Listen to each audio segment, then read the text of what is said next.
आहट। मेरा नाम सौरभ है। यह कहानी तकरीबन 15 साल पहले की है, जब मैं 16 साल का था। मैं उड़ीसा के सुंदरगढ़ में अपने परिवार के साथ रहता था। अब के सुंदरगढ़ और तब के सुंदरगढ़ में ज़मीन आसमान का फ़र्क है। तब का सुंदरगढ़ काफ़ी ज़्यादा ग्रामीण था। बोलने का मतलब, सुंदरगढ़ उस समय एक छोटा सा शहर था। वहाँ की ज़्यादातर सड़कें मिट्टी की थी। बिजली आती जाती रहती थी। सड़कों पे स्ट्रीट लाइट नहीं होती थी। शाम के 7 बजे के बाद चारों तरफ अंधेरा छा जाता था। तब मैं ट्यूशन के लिए अपने टीचर के पास जाता था, जिनका घर मेरे घर से लगभग 20 से 25 मिनट की दूरी पर था। मैं उस वक्त ट्यूशन के लिए अपनी साइकिल से जाता था। यह कहानी एक रात की है, जब मुझे अपनी टीचर के पास फाइनल एग्जाम से पहले रिवीजन टेस्ट देने जाना था और मुझे आते आते लेट होने वाला था। इसलिए मेरी टीचर ने मेरे घर पर टेलीफोन कर बोल दिया था कि सौरभ को आज लेट होगा। तब जब हम ट्यूशन में जाते थे, मैं और मेरे 4 दोस्त सब साथ मिलकर साइकिल से ट्यूशन जाते थे। जब कोई दोस्त पीछे रह जाता था तो हमारा एक सिग्नल होता था कि पीछे वाला अपनी साइकिल की घंटी 3 बार बजाता था, ताकि आगे वालों को पता चल जाए कि कोई पीछे रह गया है। और हम सब पीछे वालों का इंतज़ार करते थे, फिर आगे एक साथ मिलकर जाते थे। उस रात कुछ ऐसा हुआ कि मेरे दोस्तों ने टेस्ट ख़त्म कर ली और वो आगे चले गए, और मैं टेस्ट देने के लिए पीछे रुका हुआ था। मेरा टेस्ट ख़त्म होते होते शाम के 7:30 बज गए। अंधेरा होने वाला था और सड़कों पे उतना ज़्यादा स्ट्रीट लाइट्स में नहीं थे। मैंने अपना टेस्ट पेपर टीचर से चेक करवाया और अपने घर के लिए 8 बजे निकल पड़ा। मेरी साइकिल ओल्ड मॉडल की थी और मैंने अपने साइकिल के सामने एक लाइट लगाया था। साथ ही एक छोटी घंटी भी थी जो ट्रिन ट्रिन करके बजती थी।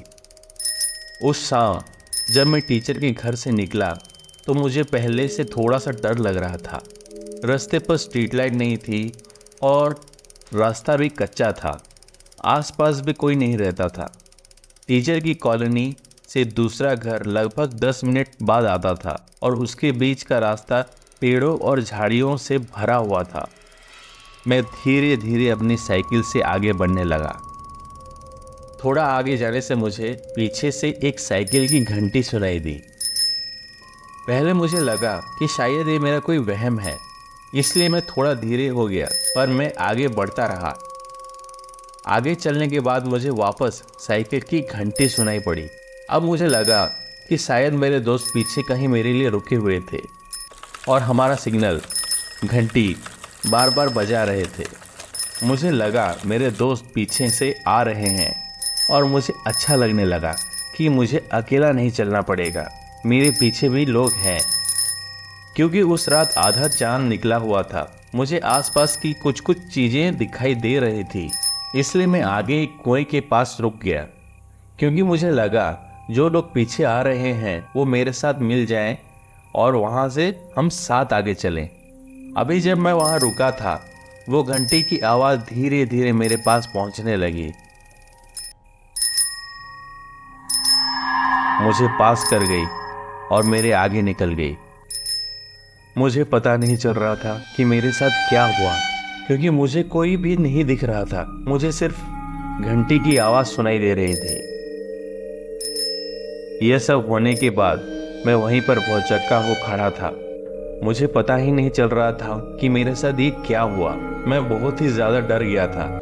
मेरे दिमाग में 2 चीज़ें चल रही थी कि मैं आगे जाऊँ मेरे घर की तरफ या पीछे मेरे टीचर के घर की तरफ। अगर मैं आगे गया तो घंटी की आवाज़ भी उसी तरफ गई थी और मुझे वहाँ नहीं जाना था। डर की मारे मेरी हालत बहुत ख़राब हुई पड़ी थी। तो मैंने 1 मिनट सोचा और तय किया कि मुझे तुरंत साइकिल घुमाकर मेरे टीचर के घर जाना चाहिए, जहाँ पे मुझे पता था कि मैं सुरक्षित रहूँगा। मैंने तुरंत अपनी साइकिल घुमाई और अपनी सारी ताकत लगा पूरी तेज़ी से अपने टीचर के घर साइकिल दौड़ा के भागा। जब मैं टीचर के घर पहुंचा तो मैं कांप रहा था। मैंने ज़ोर ज़ोर से टीचर के घर का दरवाज़ा खटखटाया। टीचर ने दरवाज़ा खोला और मेरी हालत देख वो भी डर गई। टीचर ने मुझे बिठाया पानी पिलाया और मेरी इस हालत के बारे में जानना चाहा। मैंने अपने साथ घटी सारी घटना उन्हें बताया। टीचर ने मेरी सारी बातें सुनी और मुझे बताया कि मुझे इतना लेट नहीं निकलना चाहिए था और इसमें आधी गलती उनकी भी है। उन्होंने तुरंत मेरे घर पर टेलीफोन किया और बताया कि ऐसी ऐसी बात है। मेरे पापा ने कहा कि वे वहां आकर मुझे पिकअप कर घर ले जाएंगे। मेरे पापा टीचर के पास पहुंचे। मैंने फिर से ये सारी घटना उन्हें बताया। पापा ने शांति से मेरी सारी बात सुनी, चुपचाप कुछ सोचने लगे और आगे मुझसे कुछ भी नहीं कहा। पापा ने टीचर को धन्यवाद दिया और चुपचाप मुझे वहां से लेकर चले गए। अब वो घंटी की आवाज़ क्या थी, वहाँ पीछे कौन था, मुझे कुछ नहीं पता। पर ये जो वाकया मेरे साथ हुआ, इसका डर मरते दम तक मेरे साथ रहेगा।